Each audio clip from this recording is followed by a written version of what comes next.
At my dad's retirement dinner, he raised his glass and said, "Only the children who made me proud." Can you imagine being completely erased from your own family story? My name is Olivia, and just last week, at my own father's lavish retirement gala, the crowning glory of his 30-year career as a prestigious school principal, I was literally kicked out of the VIP table. Not for making a scene, not for being late, but for being just an elementary school teacher who, apparently, embarrassed the family. While his new stepdaughter, a high-flying corporate lawyer, took my seat and, even worse, my inheritance position on a $5 million education fund board. I stood there, shaking, utterly humiliated. But what happened next? My quiet, unassuming husband, Marcus, walked up to that microphone and the entire ballroom fell silent. What he revealed about who he really was changed everything in less than 60 seconds. The look on my father's face, the gasps from the crowd, and especially my stepmother's champagne glass dropping to the floor.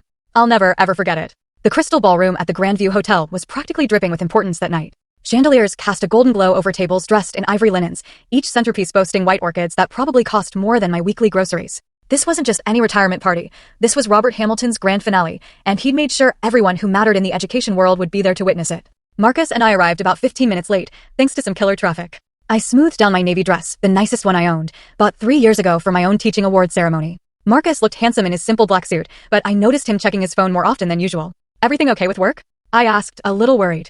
"Just some last-minute details," he said, squeezing my hand. "Nothing to worry about." The room buzzed with at least 200 guests, school board members, principals from across the district, major donors, even reporters from the local education journal. My father, in a charcoal Tom Ford suit that probably cost 3 months of my teaching salary, stood near the entrance. Patricia, his wife of 4 years, glittered beside him in a gold sequin gown, her diamond necklace catching the light with every perfectly practiced laugh. They looked like they'd just stepped off a magazine cover. "Olivia," Dad's voice boomed when he spotted us, though his smile didn't quite reach his eyes. "You made it." "Of course, Dad. Wouldn't miss your big night." Patricia's gaze swept over my dress, with barely concealed disappointment. "How nice of you to come. Jessica's been here for an hour already, networking with the board members." Jessica, her daughter, the successful one. "The traffic was," I started, but Patricia cut me off, her smile sharp as crystal. "No excuses necessary. Let's get you to your table."